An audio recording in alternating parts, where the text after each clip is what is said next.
Jack the Ripper, the killer who disappeared into history. In the autumn of 1888, the streets of London were not safe. A shadow moved through the fog. No face clearly seen. No identity confirmed. No pattern that made sense. One by one women were found brutally murdered in the East End of London. And the killer? He never left a name. Only fear. Letters arrived at the police station, mocking them. Signed with a name that would become legendary, Jack the Ripper. But here is the terrifying truth.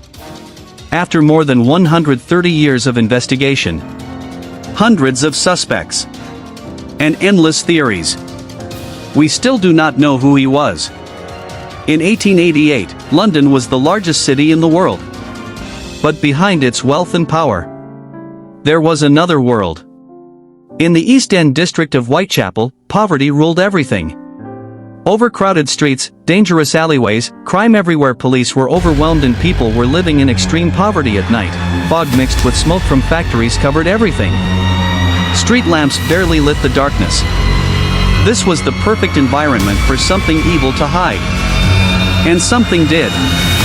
The first victims were not immediately connected. Initially, police believed they were separate crimes. But then patterns began to appear. The victims were mostly women living in poverty. And the attacks were becoming more violent, more precise, more disturbing.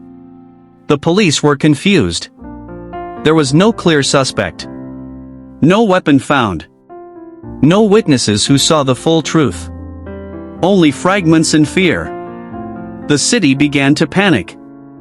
People avoided the streets at night. Even police officers started traveling in pairs. But the killer continued. Then something strange happened. A letter was sent to the police.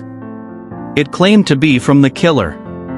It mocked investigators, describing the crimes in detail. And it signed a name, Jack the Ripper. Whether this letter was real or a hoax is still debated today. But the name stuck.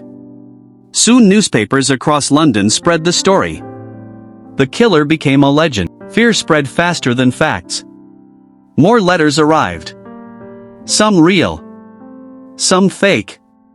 However, all this added to the confusion in the case. Police were now under extreme pressure. But every clue led nowhere. Police investigated hundreds of suspects. Some were arrested. Some released. Some were never proven guilty. At the time, forensic science was very limited. No DNA testing.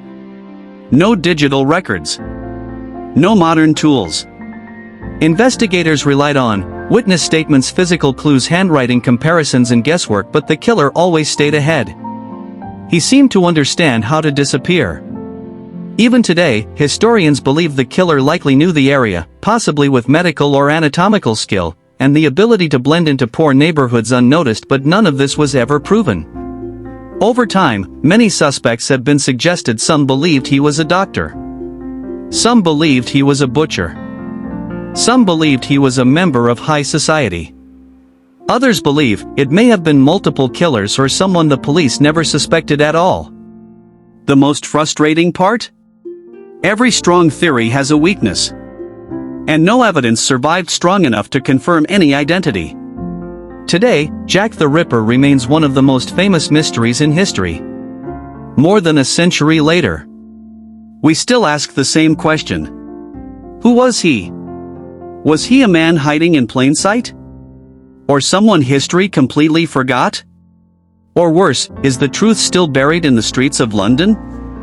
One thing is certain, the name Jack the Ripper did not just describe a killer. It created a legend of fear that never died. If you enjoyed this investigation, subscribe to Unsolved Cases for more true crime documentaries. Because every case has a story. And every story deserves the truth.